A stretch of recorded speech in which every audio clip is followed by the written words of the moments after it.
I told a friend of mine on here that I would demonstrate foraging for daylily tubers. I cannot say that. Daylily tubers.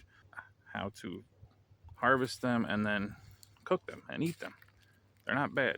I haven't done it in a while, but let's give it a shot. Let me turn this around and show you what I'm looking down at. The hardest part is actually finding them in the wintertime. Daylilies aren't something you want to go looking for. In the wintertime, you want to know where they already are. And I know I have some planted out here by this tree, by my beehives, but you can't tell where they're at. I should have put a marker there, but there's a workaround to this. There's a little cheat code to this. If you think ahead of time, you can already know where some were growing, but I'm not gonna dig those up. I'm not digging these up. Let's try another way. I planted some tubers in this pot a few years ago.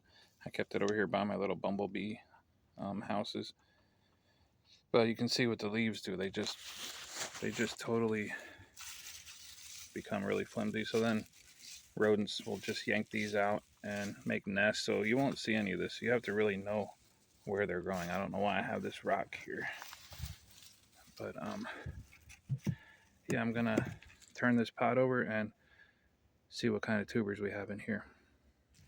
Okay, the pot is flipped over. Um, let's see what kind of tubers we have here. There we go. So you see these here? Wow, this thing's frozen solid. I forgot we've been in the 20s and 30s for a little while. So let me break this up a little bit.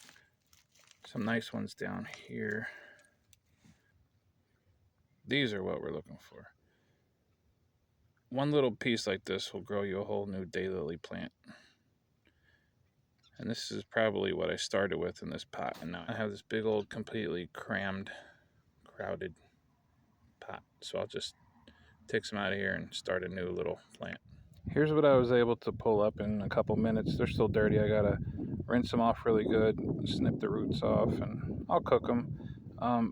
Something I forgot to mention, very important, don't just go eating things that have lily in the name or eating things that might look a little bit like what you're going after, in this case, daylilies.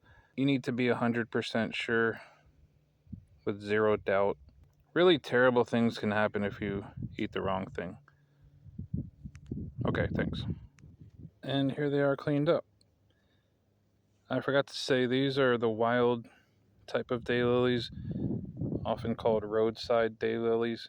These are pretty small. Normally, some of the other varieties like Stelladoros, they're much bigger than these. They're like the size of my finger, but these will work. Now, let's prepare them. I'm just sauteing these in some avocado oil for a few minutes and keeping them moving. Here's what they look like when they're nice and done. Got to give it the smell test. It smells good.